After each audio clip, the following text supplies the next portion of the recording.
Let's turn now to House Tomb 2. House Tomb 2, as already mentioned, had a different history and also different features that are not encountered in any other of the Petras house tombs.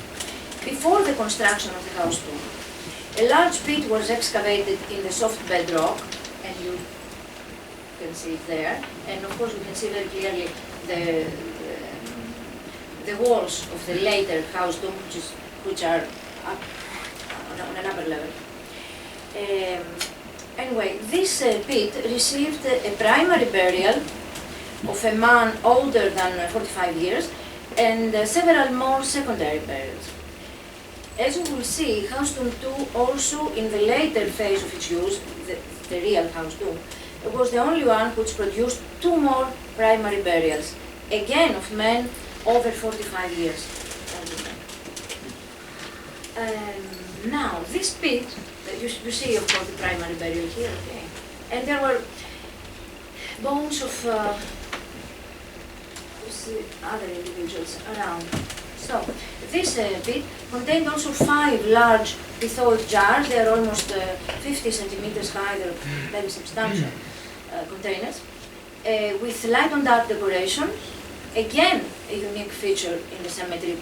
We found this type of vessel only there. And with this, we close EM3 MMA, and we continue to the next phase, which is Middle Minoan IIB. And this marks the end of the Middle Minoan IIB, the end of the Proto-palatial period, the Pre-palatial period at Petras. And this period is represented by 3 house tombs, 2 of them newly built, 1 and 2, while House Tomb 4, as already mentioned, emptied from its earlier content, was reused. A very significant new feature in the cemetery is its spatial organization through a system of corridors between the house tombs, and this is a new feature in this period, to facilitate, of course, the circulation. Here you can see more clearly the circulation patterns in the cemetery. This arrangement was further developed in the next Proto-palatial period, Late Minoan II, as you see on this slide, and was connected to the 2 ceremonial areas. The 2 ceremonial areas are marked in pink and green. So, if someone came from the Petras settlement on Hill 1 to the plateau of the cemetery, would follow 3 paths.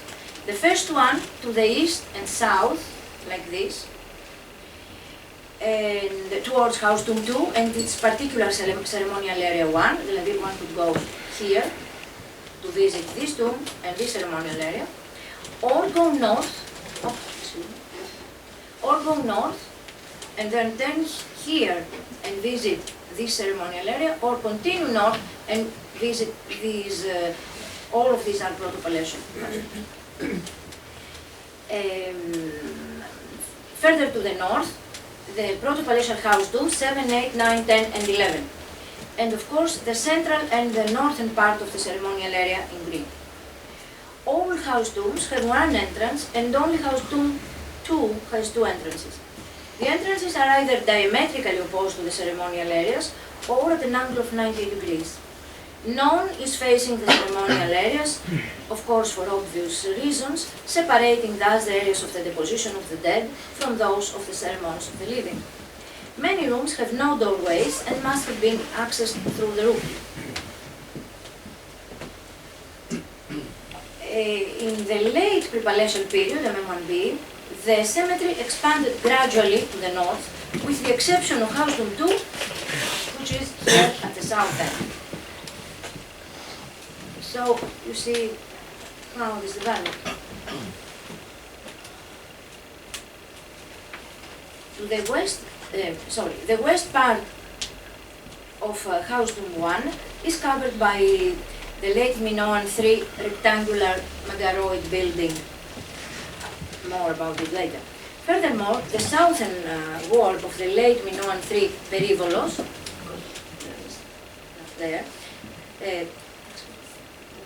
disturbed the south edge of the tomb.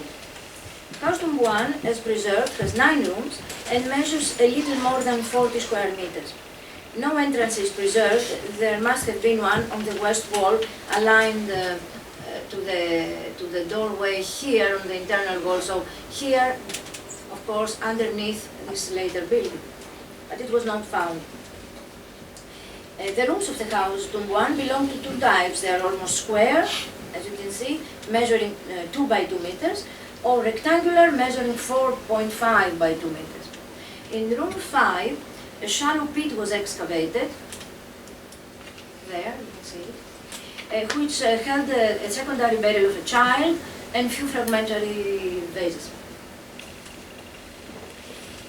Finds started on the surface with a fragmentary miniature stone vessel, you see it's only 2 centimeters, a gold foil and the seal of the Maya workshop, which was found just outside the wall because of the destruction. Room 4 contained an interesting selection of vases and 3 more stone vessels.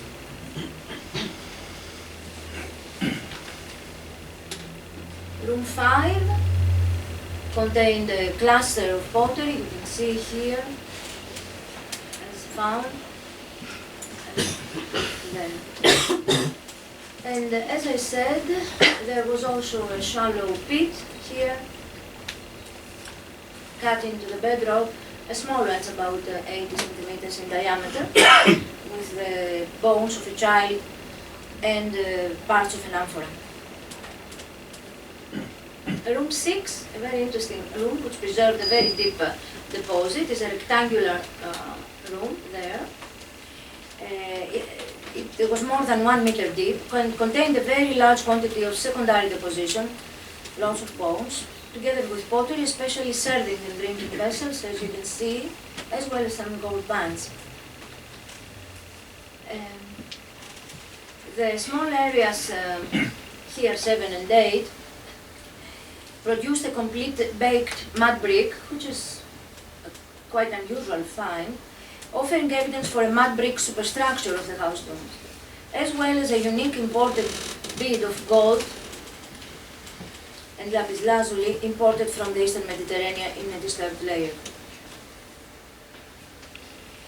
House tomb 4, as I said, is almost square and a very unusual plan it has, and measures 55 square meters and comprises a central square room and a corridor 1 to 1.5 meters around it. The entrance is to the east, and to the south there was to the south of the entrance there was a square platform there, 1.5 by 1.5. The small 1 by 1 room also there, room 2, contained bones and also some pottery. While the central room, the square room, contained a rich burial deposit. The cleaning of the bedrock floor produced, as I said, an early Minoan II foot amulet, which is a remainder of the earlier use of the area. And you see also lots of metals. And this schematic figurine found there is also an earlier made. Near the entrance of this house number 4, there was this miniature amphora.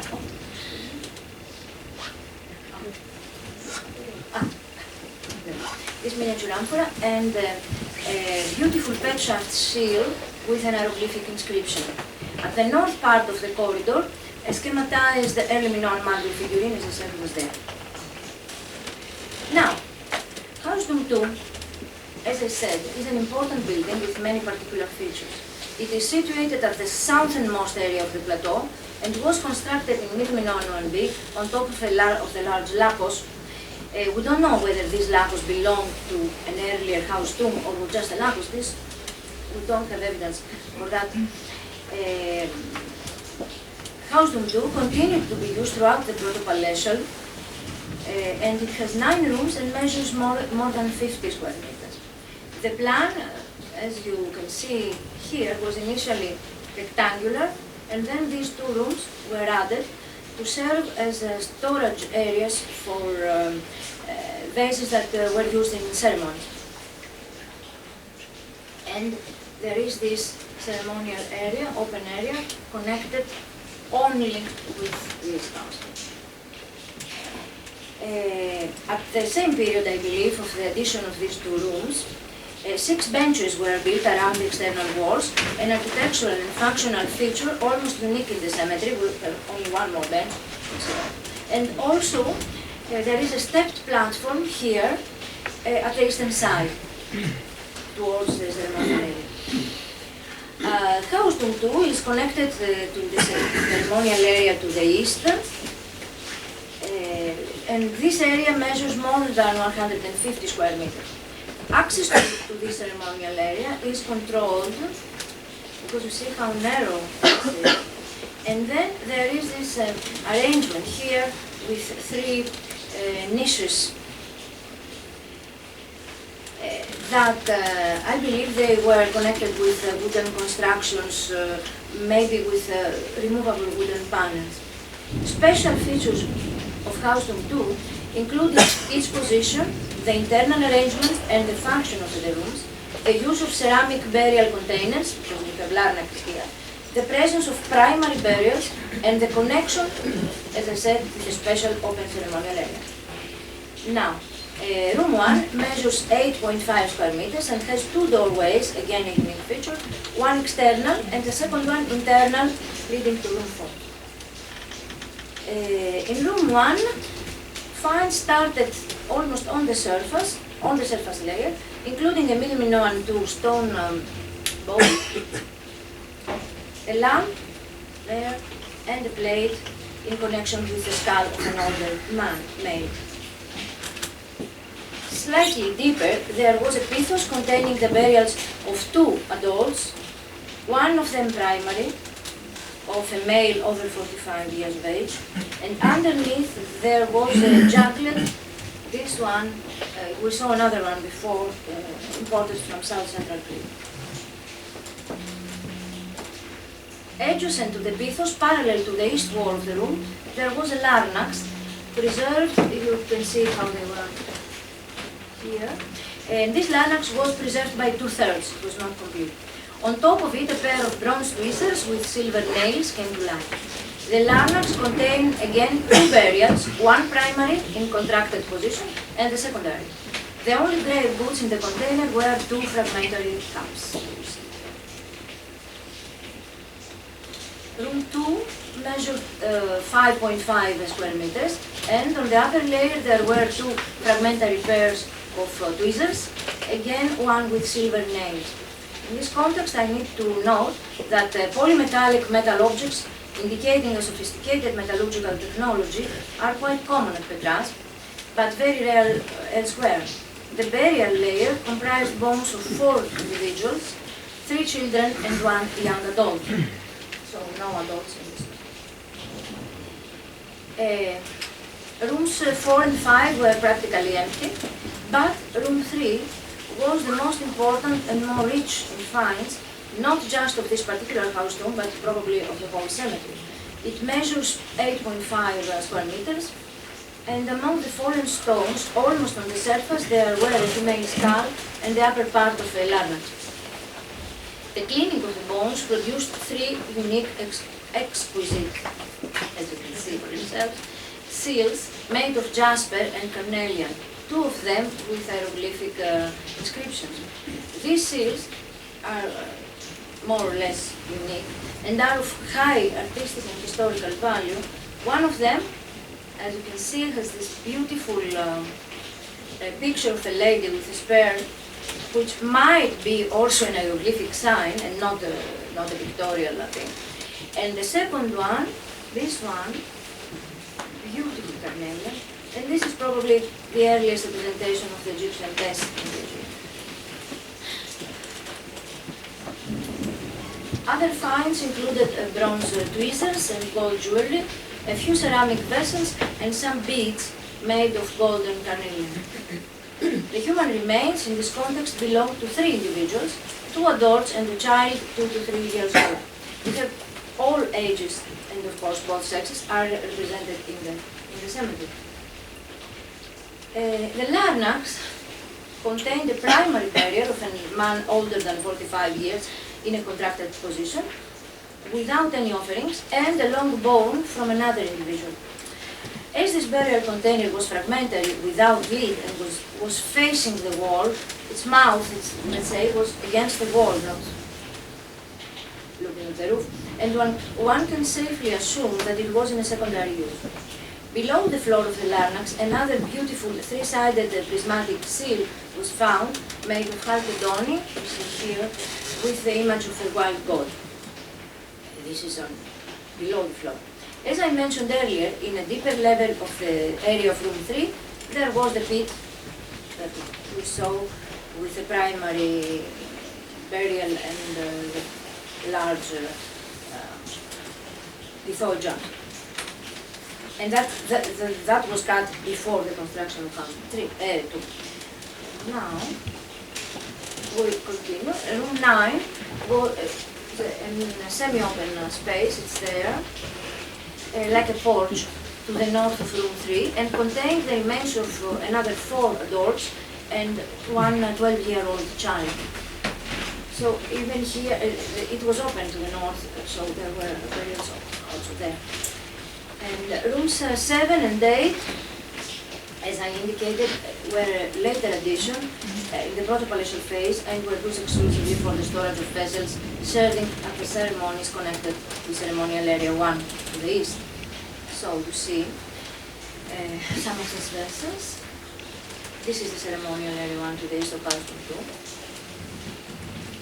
And these are some pictures to give you some idea of the excavation of this ceremonial area. The deposit was almost 80 centimeters deep. And a special feature is the presence of a very large number of identical plates, which could have contained a small portion of food or some fruits for the participants.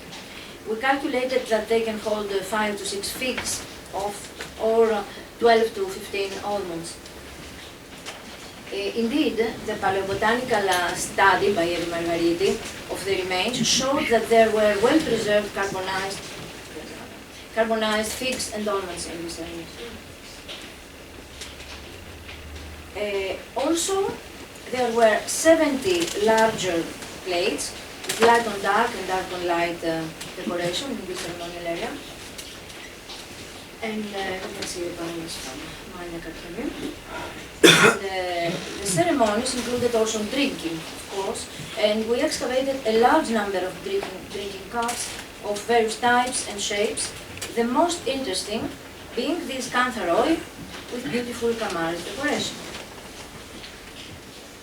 And also there were jugs for serving, of course, the liquids, again in a variety of shapes and kinds, including this unique specimen, this plastic decoration, decorated with 3 applied heads of the Cretan wild can. A very interesting feature of Petras is that the ceremonies in the area of the cemeteries, including food consumption and drinking, as well as the dedication of ceramic and stone vessels, because the vessels were broken probably ceremoniously after the ceremonies were finished.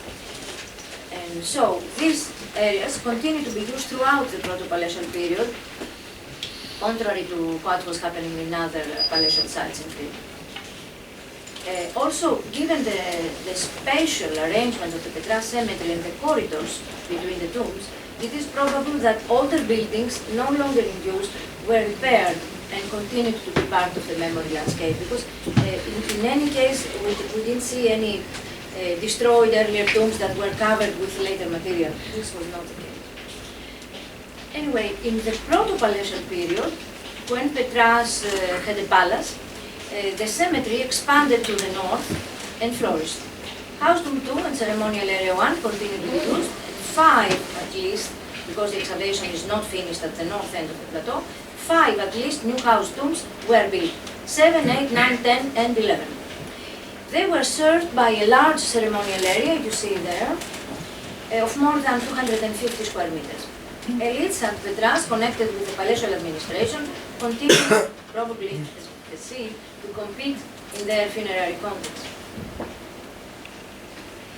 House Tomb 10 is the only one completely excavated in the north part of the cemetery, and it is situated at the east end of the cemetery. The shape is roughly square, measuring 33 square meters, and has two rectangular rooms with entrance to the east. Although not very large, this house tomb contained exceptional movable finds and was equipped with very particular architectural features. Its west side, as you can see here, has a large bench which was plastered, and on the roof, and the north wall, this wall, was also plastered, and it is probably that on the roof of that wall there were 3 pairs of limestone plastered double horns, the largest of them is more than 40 centimeters and the smaller about 20 centimeters. So there were 3. In room 2, the finds started just below the surface with scattered bones, several stone vases, a carinated cup, a footed cantharos with crinkled rim, 2 bronze and silver discs, which Tom Brogan studied, probably the earliest balanced pans in the Aegean, but not surely, probably, and a bronze owl.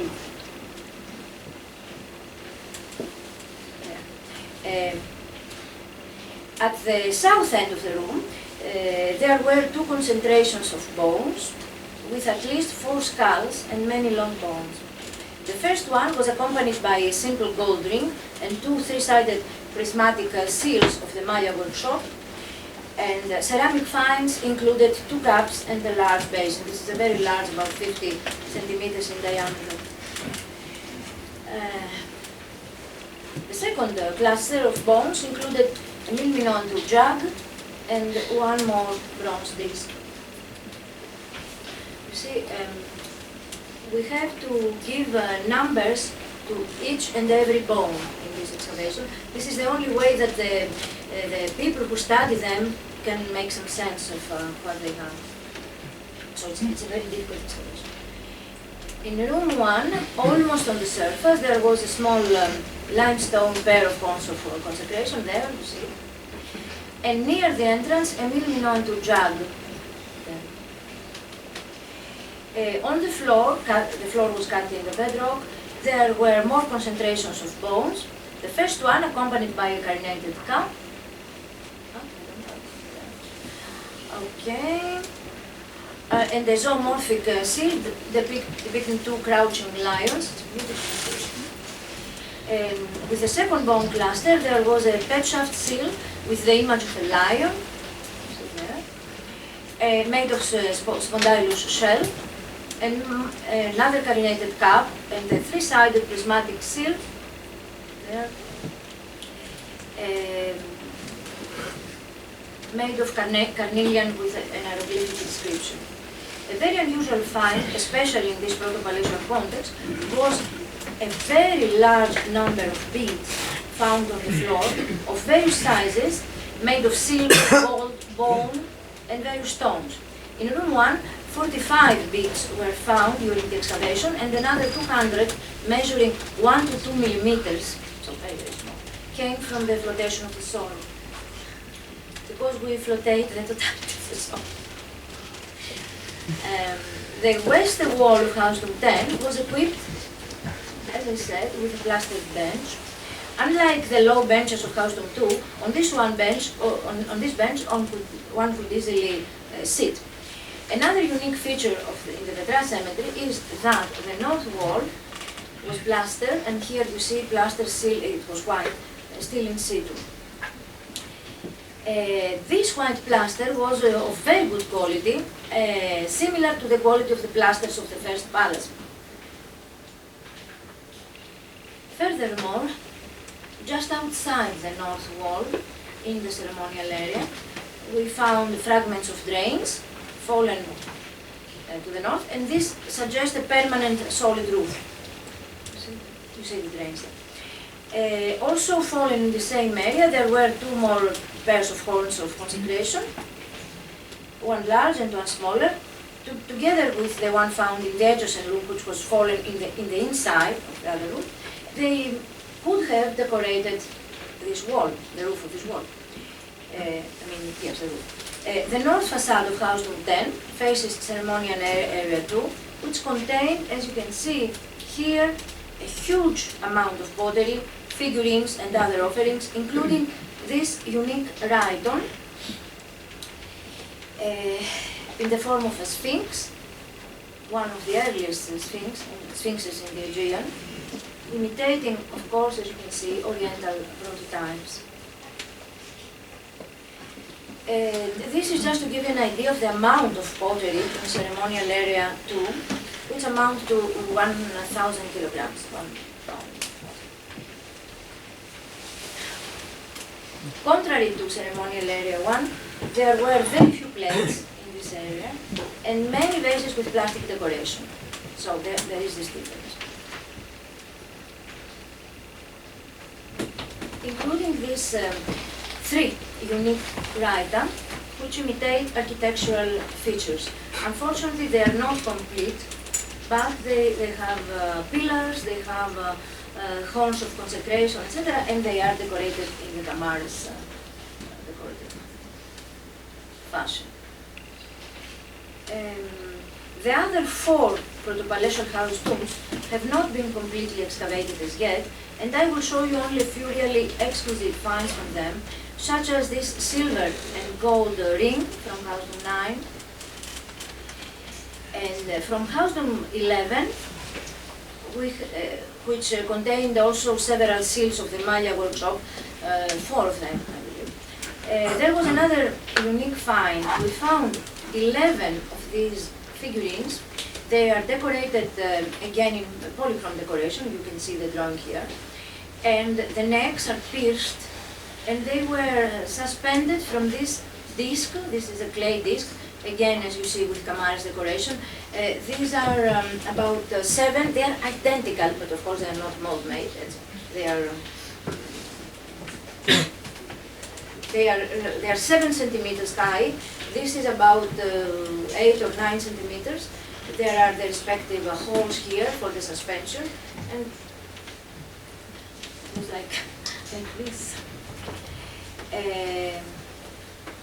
So, also from house room 7 contained the large larnax, another one, and house room 8 contained 2 beautiful seals. These were excavated last summer. One made of carnelian with an hieroglyphic inscription. I don't know if you can see it here. It's a beautiful seal. And the other one is a rock crystal pet shaft there, and also a bronze ring with an aquatic bird and the canes, probably the earliest Nilotic scene in the Aegean. After the destruction of the palace at the end of Middle Minoan II, at about 1800 BC, the Petras cemetery was abandoned and never reused. But its position, and presumably its importance as a place of memory for the ancestors, was never forgotten by the Petras community. I suggested elsewhere that the cemetery served as a diachronic symbol of social coherence, based on a number of facts. In a moment of political, economic, and environmental stress, probably connected with the Thera eruption, they visited the ancient burial shelter abandoned for some 400 years, made a libation, and dedicated this jug, ceremonial jug, and a conical cup. At a slightly later period, the early 14th century BC, or Late Minoan III, after the final destruction of the palace, they returned again to Hill 2 and built a complex of ritual character on the plateau of the cemetery. This complex included an entrance, you can see here, with 2 large antithetic areas, just at the end of the path that led from the settlement to the plateau, and this is again the area, this is again the end of the path today. If one comes on foot from hill 1 to hill 2, enters the plateau exactly in the same place. So there was also a strong retaining wall there at the west edge of the plateau. A large rectangular building, this one, partially, as we saw before, partially on top of Husband 1. And also there was a perivolous wall defining an open area to the east of this rectangular building. There was a square platform there and a storeroom here with pithoi. What is very significant for the importance of this complex and its symbolic meaning is that for its construction, ashlar blocks were used, transported from the ruined palace and other buildings of the old settlement on Hill 1. You can see some of them here. It's not completely built of ashlar blocks, but many ashlar blocks were transported to serve as building material for this complex. So we do not know the exact purpose of this large-scale effort, but one can assume that the builders wanted to honor their ancestors through gatherings of certain members of the community and ceremonial consumption of food and drinks. This complex was used for a century and a half until the advanced 12th century. At that time, in the Late Minoan IIIC period, 12th century BC, an era of insecurity in the Aegean after the fall of the Macedonian palaces, Hill 1 was already abandoned, and a smaller settlement was established on the higher and better protected hill of the cemetery, more or less the same that happened at Palekastro Street. So we have a Late Minoan IIIC settlement here, again avoiding the ancient tombs. The area in and around the rectangular building was used at the time as two pits full of cups and serving vessels, as well as a large fragment from a big, really big, about 60 centimeters, 50, 60 centimeters in diameter, a very big crater, were found there in connection with the building. Another indication that people of the 12th century BC were aware of the proximity of their settlement to the burial area of their ancestors is this small free wall, which we cannot explain otherwise because it is built, it's not just fallen stones. But we thought that it could be a possible altar. It's on top of the ceremonial area, associated with an empty larnax. This is a 3C larnax, found empty. Of a well-known type of the so-called Petras workshop, and also with many big balls that were found around it. I will stop here. I'm sure you must be exhausted. The subject is by no means exhausted, of course. Before I finish, please allow me to introduce my colleagues at the publication of the Petras Cemetery and express my warmest thanks to all of them, as well as to all people who have participated at the excavation. There were more than 30 people over the years, starting with Yannis Papadatos, here present also, in the first 3 years of the excavation. So all these people that you see were there, and of course I need to thank the Ministry of Culture for the permits, expropriation and the funding of the first 3 years of the excavation, and INSA for funding the excavation, the conservation, the consolidation, and the studies, as well as the 2 Petras symposia. Especially Philip Betancourt and Tom Brogan for facilitating the studies, and then all the Petras teams, the excavators, the specialists, the conservators, artists, the photographer, archivists, and here are the people who study Petras material. Phil Betancourt is studying the architecture, James Murray, the metal objects, David Rapp, the Late Minoan III architecture, Olga Kryskowska, the seals, Alessandra Jumlia Meyer conducts XRF analysis of the metals, Heidi Dirks studies the stone tools, Tom Brogan studies the bronze discs, Sevi Triantafylou, the human bones, Maria Relaki, the stone vases, Valasia Sakidou, the animal bones, Eleni Nodaru does ceramic petrography, Anna Simandiraki Grimshaw studies miniature vessels, figurines and plastic vessels, Susan Ferenc studies the jewelry, Tatiana Theodoropoulou studies the shells, Miriam Clinton is the architect, Ria Kyorpe studies the human bones, Evin Nikita conducts analysis on human bones. Cleo Zervaki, Kathy Hall, and Martina Jari are our conservators. Chronis Papanikolaopoulos, the photographer. Doug Foreman and Lily Bonga, the artist. Garifallia Kostopoulou does all digital processing of the photos and drawings. Katerina Boukala and Adrianos Psychas are very busy with all excavation records. And last but not least, Martina Papadaki processes every year more than 3,500 bags of soil samples. Thank you very much.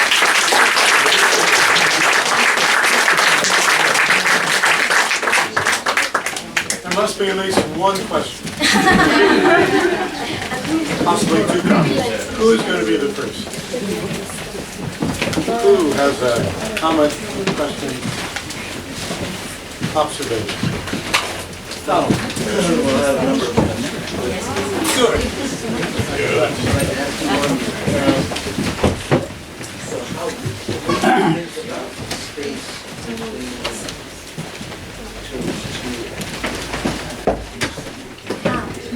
Yes, this is a very good question. It's very difficult to say because the bedrock is on surface there and not much is preserved. There are some signs, cuttings on the bedrock. There were walls. There must have been, we tentatively said that there was house tomb 12 there, but we don't have a plan for it. There are some traces.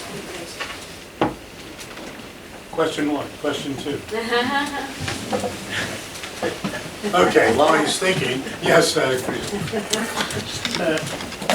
If I understood well, most of the burial remains were secondary. Secondary, yes, almost all of them. And from what I saw in the ceremonial area, the first one, Yes, a number of bowls with the, what I called hat-like were deposited upside down. they were broken and they were Yes, broken, just but they were piled all, there. their bottom was facing up. But from what I Some saw. of them, yes. In some cases, yes. This makes me think that also with the evidence presented that this is at the beginning the phase of what we call in the Cyclades the campus group. They start in Early Minoan III, but there are very, very few remains of Early Minoan III. Yes. It's mostly later. But I say that this phase in the Cyclades is the beginning of, I call it pre-Keros phase, when we have evidence of using specific areas for depositing secondary burials. They contain, the ceremonial areas contain no human bones. No, I mean They for were the only- whole area. The whole, yes, the whole, Yes. the whole, yes.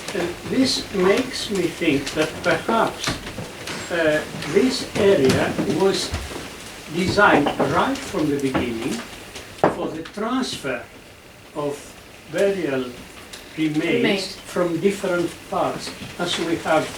That's true, although we have no idea whether the area of the primary deposition. Yes. No idea at all. Where in a cave, where somewhere else. Not outside. They were not left outside because the anthropology said that there are no traces of animals, etc. They were not. Because the Keros evidence is exactly the same, transfer of burial remains from other parts of the Cyclades.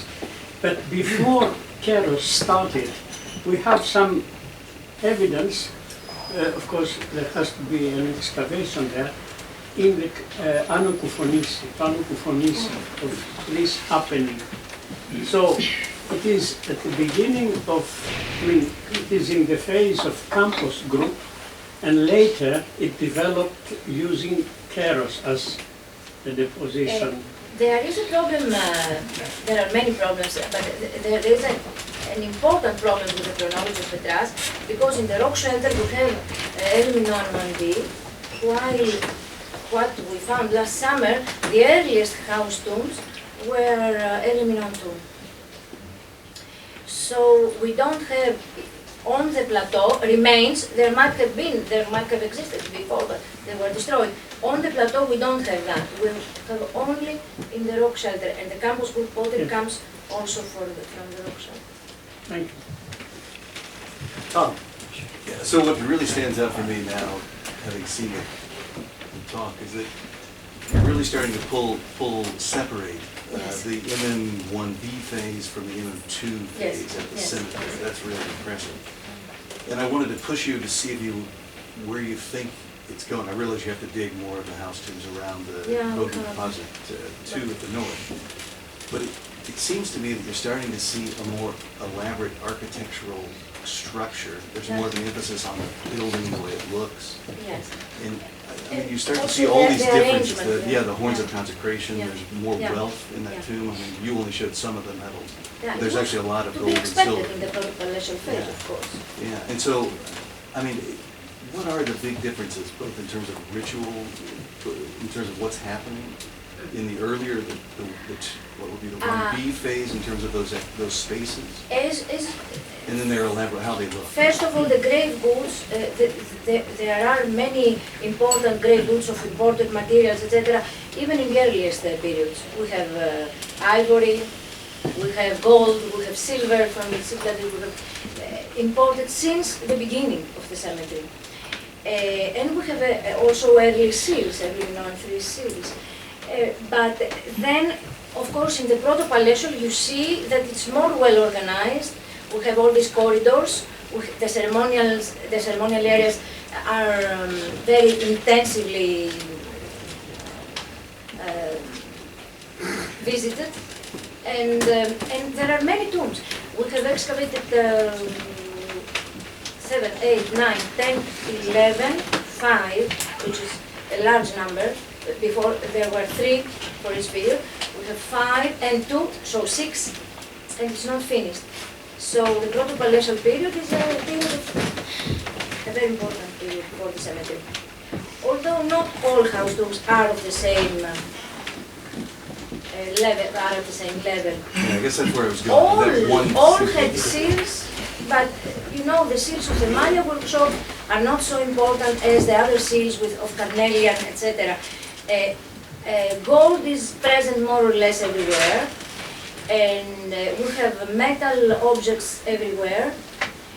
We don't know whether a larnax means anything special for the people who were in it, because we have only four larnaxes until now. And the latest larnax, the one we found in House Tomb 7 last year, had no seal. Of course, we only started excavating these two. We don't know. We had no seals and no metal from that area as yet to go with the larnax. So, I don't know. Just to continue on this, I don't know, it's probably a suggestion. What it seems that changes in the proto-palatial period is perhaps the organization of the cemetery and the architecture, because if I remember well, it's House Tomb 5 that has the best architecture and has this very nice plastered bench which has symbolic references. 10, okay, sorry, yes. Which has symbolic references to the plastered bench of the palace. So there is a clear architectural connection between the palace and the tombs. And also the metal objects. What I find interesting is that there seems to be a shift to the cemetery towards the north. Yes. While in the south, House Tomb 2, the only thing happening from what you said in MM2 is this deposition of these very nice seals. So everything seems to happen towards the north of the cemetery, while in the south you have the House Tomb 2, which was not used anymore, apart from this. Was continuously used throughout the proto-palatial, I believe, because we have so many camares pots. But yes, inside the tomb, really we don't know, very well what was happening, except for these seals. Yes, we don't know. Other questions? Comments? Comments? Tom? No, so in terms of the numbers of people in the tombs, what is there an average, or do you have I think you started to tally up to 2, but Yes. Where are you going? I can tell you. Sevita and the Philo studied the rock shelter, and then she studied House Tomb 2. And then Ria Györpe studied for her master thesis Houston 5. She just finished that. And we have more than 60 individuals in Houston 2 and in Houston 5. More than 60. The unit, the social unit, must have been extended family, but not all of the bones were preserved in the tomb. We don't have complete skeletons. You know that the fragmentation is a big problem. Some selected bones were selected to be deposited in the tomb. Other questions? Yes. Was there any DNA analysis done to show familial ties? Yes, they are of course very expensive, but we started doing that. And of course I don't have time to say everything. Evi Nikita conducted some very interesting analysis of non-metric characteristics to identify social groups, communities that were connected to each other among various cemeteries of Crete. And she had very interesting results. We only did 3 DNA analysis in Heidelberg, but I don't have the results. But they must have been people connected, by family ties. Other questions, comments? Having excavated there, one has to be impressed by the number of skulls, huge number of skulls involved, and I think it was something brought out. It's interesting is each house tomb really is different. There's no pattern. Yes. So that whatever the burial practice, besides secondary deposition and pottery, there's not a suite of items that you'll find in every one. So some of that is chronological, I'm sure, but others I think must represent practices within that. Also the plan. Each house tomb has a different plan. They're all different. Yes. Well, having said that, if I heard correctly, there are bones of the same individual shared by many tombs. Not many tombs, many rooms of the same tomb. In Many Houston rooms. 5, this was. But that is intentional, isn't it? Yes, they were moved. Yes. This is what Ria Györpe, who studied them. Were they moved and accidentally happened to be in different rooms, or were they intentionally shared? She thinks it was intentional. Right. Well, that's very significant, isn't it?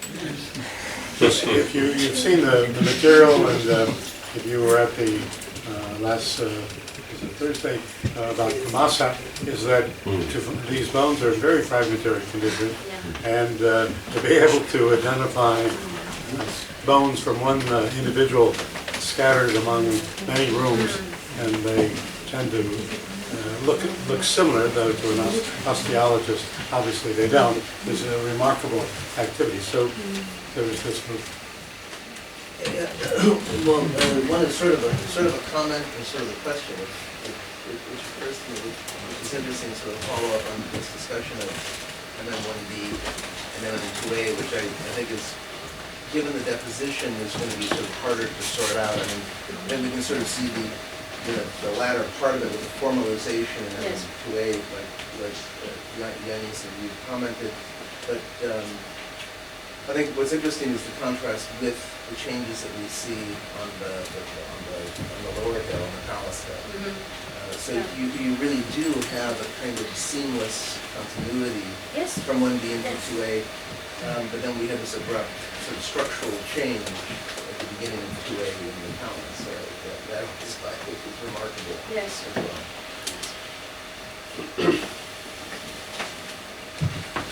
If there are no other questions, before thanking the speaker one last time, I want to remind you of the presentation on Tuesday at 7:30 here on the Haida material relating to the Haida exhibition in Thessaloniki. Worth going to Thessaloniki. You can now drive without being held up along the way.